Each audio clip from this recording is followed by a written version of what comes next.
bons e péssimos momentos. O colombiano Juan Pablo Montoya, da equipe Ganassi, chegou em 4º lugar e conquistou o título da categoria, pois seu adversário direto, o escocês Dario Franchitti, da Green, chegou em 10º. Os dois empataram com 212 pontos, mas Montoya levou a vantagem por ter mais vitórias na temporada. Montoya é o segundo estreante da categoria a conquistar o campeonato. O primeiro foi o inglês Nigel Mansell. O vencedor da prova foi o mexicano Adrian Fernandes, que terminou a temporada em 6º. A desgraça da prova aconteceu na 10ª volta, quando o piloto canadense Greg Moore saiu da pista e se chocou violentamente com o muro. Veja de novo o desastre. Moore foi atendido pelo resgate, foi levado para o Hospital Universitário de Loma Linda, onde momentos depois morreu. Com 24 anos de idade, Greg Moore deixou para trás uma bela e promissora carreira. Estreou na Fórmula Mundial em 96, onde conquistou 5 vitórias e 5 poles. No ano que vem, ele iria se transferir para a equipe Penske, ao lado do brasileiro Gil de Ferran. Você quer ver? Completa hoje 3 décadas. Aconteceu de pênalti no Maracanã, num jogo em que o Santos venceu o Vasco por 2-1. Eram 11h23 da noite. Pelé bateu mal. O goleiro argentino Andrada quase pegou. Bola dentro, Pelé foi carregado em triunfo e pediu mais atenção aos pobres e às criancinhas. Algumas pessoas entenderam o gesto como demagógico. O futuro provou de qual lado estava a razão.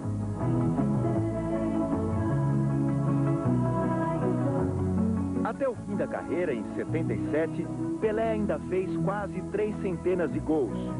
Crianças que não viram, talvez ignorem por que um negro brasileiro nascido pobre possa ter virado rei.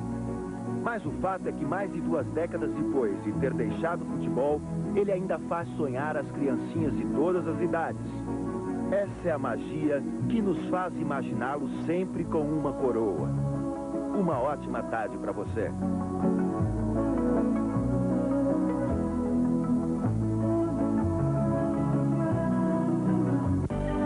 De carros vivem nos limites do perigo. Eles batem com carros uns nos outros o tempo todo.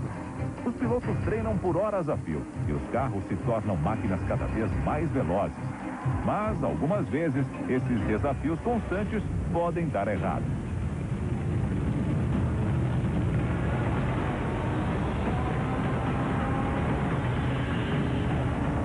Califórnia, Estados Unidos.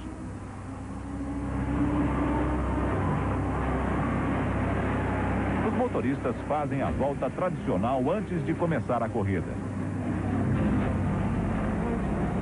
Um deles bate forte contra o muro de proteção a mais de 60 km por hora.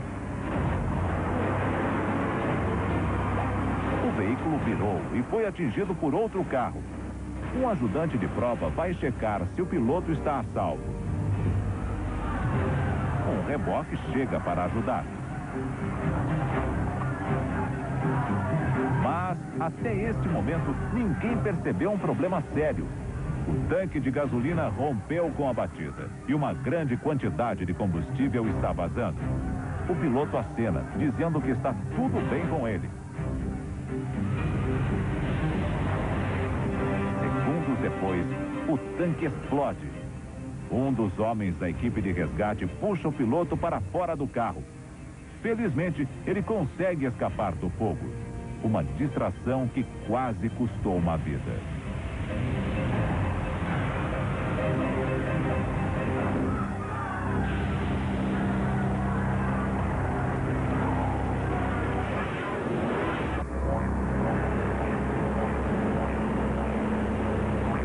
Em algumas regiões da Austrália, enfrentar o clima difícil é uma forma de viver.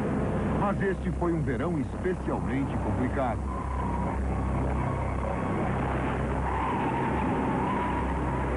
O meteorologista John McBride explica que grandes áreas no sudeste australiano têm registrado índices muito baixos de chuva e houve a formação de uma frente fria na Austrália Ocidental. John segue a pista do tempo esquisito. Ele diz que é o pior El Niño do século. Esta corrente quente anormal vem alterando o regime dos ventos que provocam mudanças climáticas radicais. John conta que os ventos ficaram fortes, quentes e secos. Dava para perceber que algo iria acontecer. E acontece. Surgem queimadas em todo o estado de Vitória, no extremo sul do país.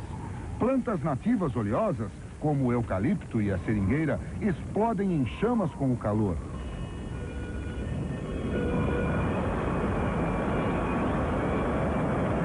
John lembra que assistia pela TV jornalistas nervosos na frente dos muros de fogo e pessoas sendo retiradas de casa. Daryl Dalton via um brilho no céu a sudoeste de onde ele estava. Foi então que percebeu que o incêndio estava chegando. Daryl verifica como as azaleias dele sobreviveram à seca. A azaleia não é uma planta nativa da Austrália e é usada como barreira contra o fogo. Mas nada pode parar o avanço das queimadas na direção de Daryl.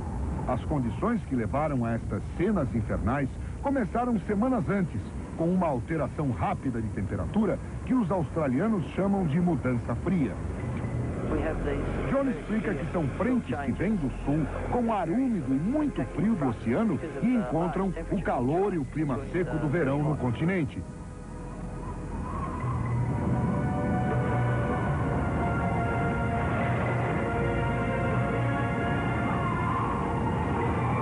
Neste ano árido de El Niño, a mudança fria é catastrófica.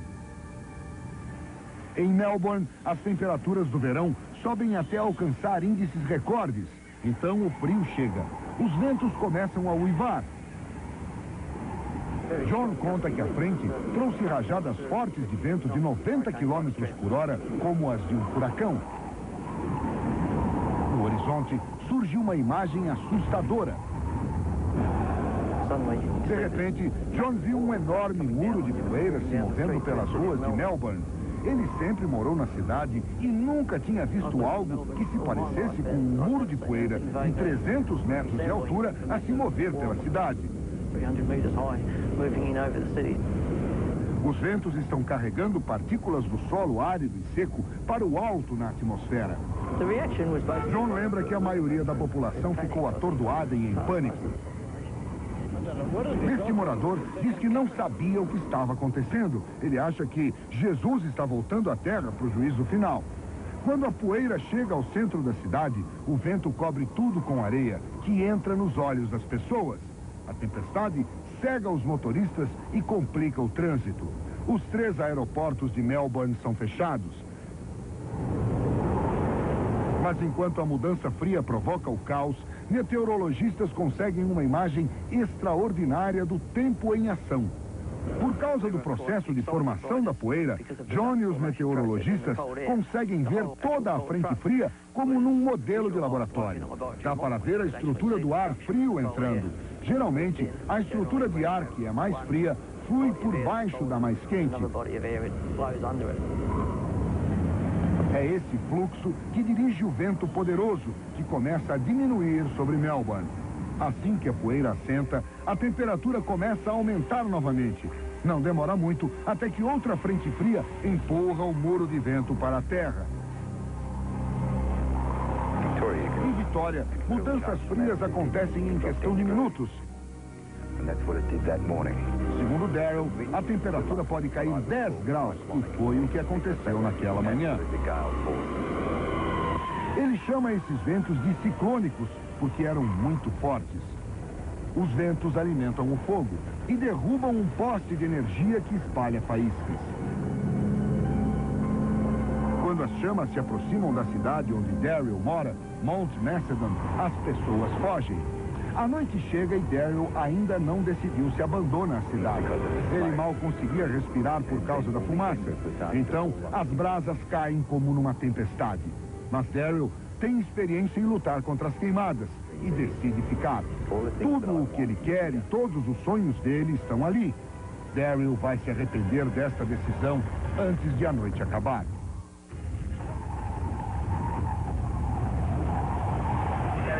As estradas que saem da cidade estão cobertas por rios de fogo e a fumaça entra por baixo da porta de Daryl. Desde que os ventos derrubaram os postes de energia, Daryl tem que usar uma lanterna para se movimentar e ele descobre que também está sem água.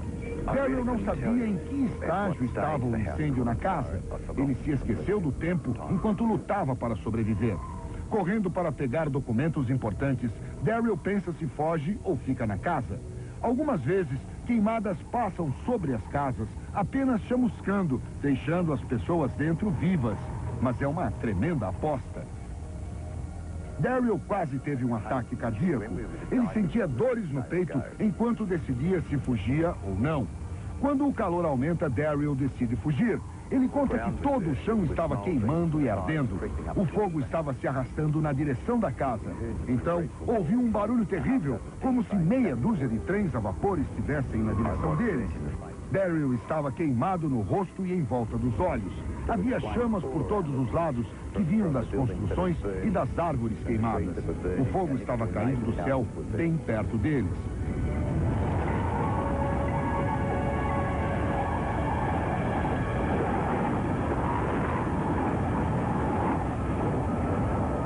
De alguma maneira, Daryl sobrevive até o amanhecer. Muitos não conseguiram.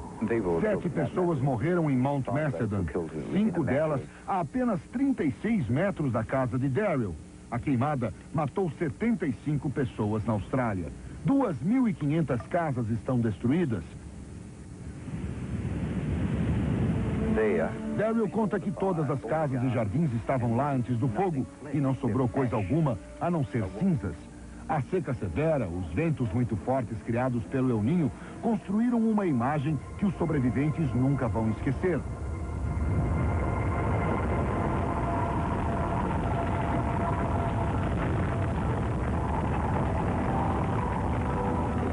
A maior lição que Daryl aprendeu durante a terrível experiência é que o dinheiro não é tudo. Ele ficou mais sensível com a vida e com as pessoas.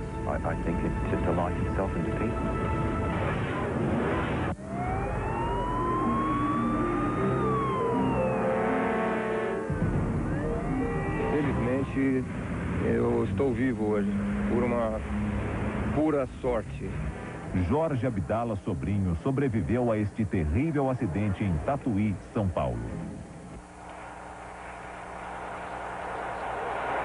Agora os bombeiros tentam apagar o fogo no quilômetro 117 da rodovia SP-127. Chegamos no local, eram 2 caminhões, né, e 2 veículos, 2 automóveis, e todos já em chamas. A primeira providência, nós chegamos com a viatura, eu cheguei com a viatura de resgate, então a primeira providência foi procurar vítimas. Eram 5 da tarde do dia 5 de novembro do ano passado. Jorge Abdala dirigia o Ford Ka que está queimando no meio da pista. Eu vi que uma carreta de toras de madeira vinha na contramão, bateu de frente com o caminhão tanque, e eu sofri o impacto vindo atrás na minha própria mão de direção. Mas como eu consegui reduzir bastante a velocidade, o impacto para mim foi bastante leve. Eu bati, eu acho que a 30, 40 km por hora no caminhão. Ele acha que teve muita sorte. As toras voaram por cima do caminhão tanque, houve uma explosão violenta. Meu carro ficou coberto de toras e simplesmente não pegou fogo na hora por um milagre. O caminhão estava transportando 15 mil litros de óleo diesel e o fogo se espalhou rapidamente. O motorista do outro carro conseguiu evitar a batida, mas não escapou do fogo. Esse motorista ele não bateu. Ele, quando percebeu que o caminhão de lenha estava na contramão e ultrapassou, ele saiu para o acostamento da direita e se livrou do acidente. Ele parou a uns 30 ou 40 metros, mas como o impacto foi tão forte, o óleo diesel já em chamas voou e caiu em cima do carro dele e colocou fogo no carro dele à distância, não houve o impacto. Tá? Foi uma coisa bastante impressionante. E esse próprio óleo diesel que também voou da carreta, ele atravessou as 2 pistas, foi cair num mato também a 30, 40 metros em distância e colocou fogo em todo o capim. Depois de sair do carro, Jorge faz um movimento arriscado. E num momento assim de insanidade, eu voltei ao veículo correndo Ainda tentei conseguir pegar a minha pasta de documentos, queimei um pouco o cabelo. Os bombeiros chegam poucos minutos depois do acidente. Chegando no local, nós constatamos que provavelmente teria alguma vítima fatal. Os motoristas dos 2 caminhões morreram na batida. Quando os bombeiros chegaram, eu ainda bastante aturdido assim, eu disse aos bombeiros, tentem apagar o fogo porque os 2 motoristas estão lá dentro. Eu sei que nenhum deles conseguiu sair. Não há mais nada a fazer pelas vítimas. O problema agora é evitar que o combustível no caminhão-tanque provoque outra tragédia. Todo o corpo de bombeiro, tentar controlar a situação, fazer o resfriamento para que a situação não se agravasse mais ainda, né? Não houvesse nenhum tipo de explosão devido às pessoas que estavam próximas do local. O local, por ser a rodovia, muitas pessoas curiosas próximo do acidente. O tanque do caminhão tem 3 compartimentos de combustível, cada um com 5.000 litros. Apenas um deles está queimando. Os bombeiros resfriam os tanques para impedir que o calor das chamas cause uma explosão. Além da água, os bombeiros usam um produto químico para gerar espuma e tentar abafar o fogo. Mas eles encontram uma dificuldade. Acabou a água, a gente teve que pedir apoio com o pessoal da prefeitura, né, para levar água. Chega um novo carro-pipa e os bombeiros retomam o combate às chamas. Os homens do grupamento de Tatuí recebem reforços, bombeiros industriais de empresas da região. O calor é intenso e os homens precisam se refrescar para suportar o trabalho difícil e demorado. Os policiais rodoviários providenciam leite para prevenir intoxicações com a fumaça tóxica. Depois de mais de 1 hora, os bombeiros conseguem apagar o fogo e continuam jogando água para resfriar os destroços. Já dá para liberar a passagem em mão dupla numa pista que está sendo construída ao lado. Escavadeiras retiram as carcaças calcinadas dos carros. O que restou dos caminhões também é arrastado para fora da pista. O trabalho dos bombeiros entra pela noite. A pista só foi liberada às 5 da madrugada. Hoje, 1 ano depois, Jorge Abdala não esquece o susto que passou. É tão rápido, a gente pensa em toda a vida da gente, é uma fração de segundos, mas eu pensei primeiro se eu estava vivo.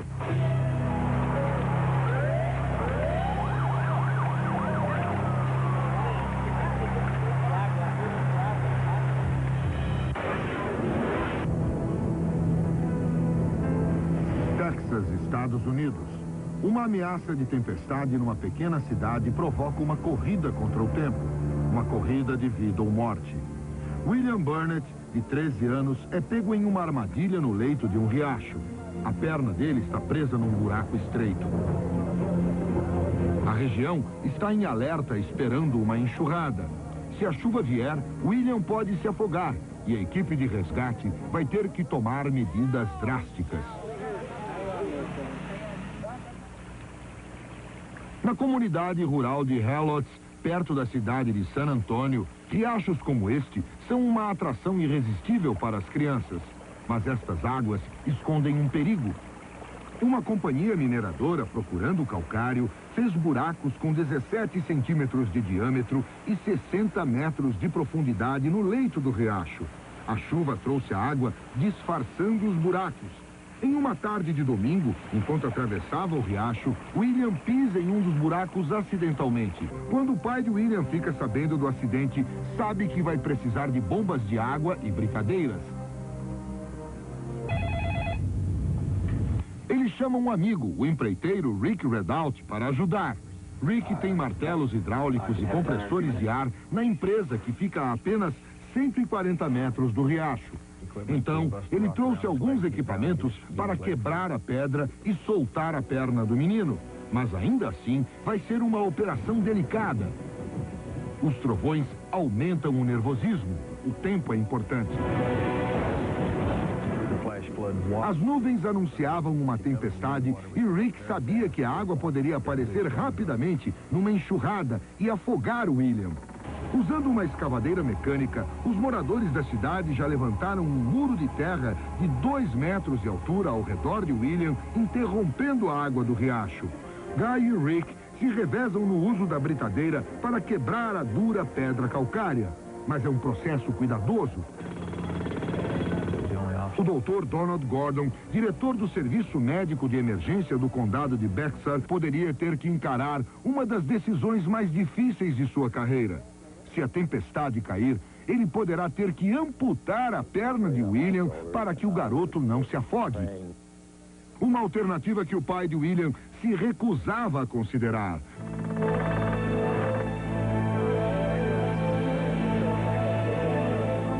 Finalmente, à 1h30 da manhã, chega o momento que eles esperavam. William é libertado.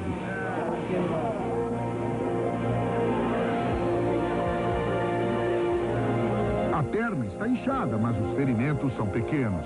Resgatado do buraco que o prendeu, William e toda a cidade suspiram de alívio.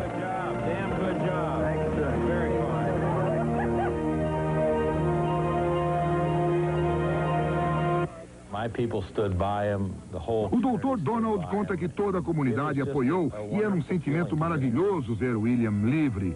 Depois do acidente de William, a companhia que fez as perfurações à procura de calcário encheu os buracos com terra, pedras e cobriu com concreto, protegendo outras pessoas dos perigos do riacho. Mas o resgate de William teve um impacto ainda maior. Aproximou uma comunidade, amigos e estranhos que se juntaram para fazer de tudo e salvar William de um destino incerto.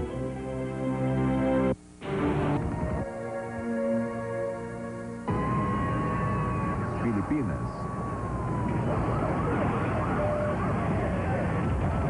Estados Unidos.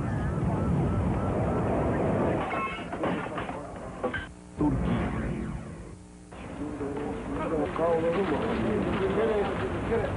Milhares de mortos. Cidades inteiras arrasadas. Em poucos segundos, os terremotos deixam um rastro de terror.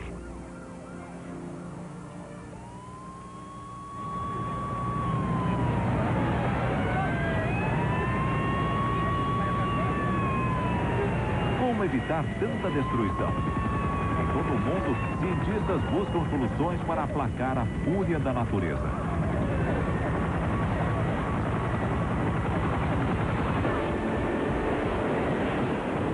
No Japão, engenheiros colocam equipamentos hidráulicos embaixo de uma mesa para testar a resistência das construções em um terremoto. O aparelho é projetado para suportar construções que pesam mais de 1000 toneladas. Ele simula com perfeição a maneira como a Terra se move durante um abalo.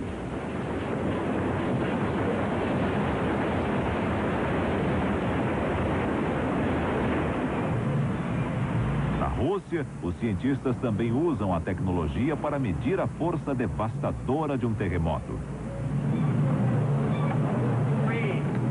O Dr. Tom Riney, que é engenheiro, está em cima de uma mesa para teste e faz a demonstração. O objetivo do teste é revelar até que ponto um prédio pode resistir ao balanço de um terremoto. Estruturas de diferentes alturas e pesos vibram mais violentamente dependendo das condições. O que os engenheiros aprendem, eles incorporam nas novas construções. Como neste viaduto da cidade de Los Angeles, onde mora o Dr. Riney. Estamos passando por baixo de uma das mais novas e impressionantes estradas interligadas do mundo. Ela foi construída com a moderna tecnologia que previne desabamentos. Mas só mesmo um terremoto pode mostrar aos engenheiros se a construção deste viaduto foi feita da maneira correta. O resultado pode ser assustador. Cada terremoto ensina um pouco mais sobre como devem ser projetadas as estruturas das construções. O terremoto em Northridge, nos Estados Unidos, revelou falhas nas estruturas de aço dos prédios.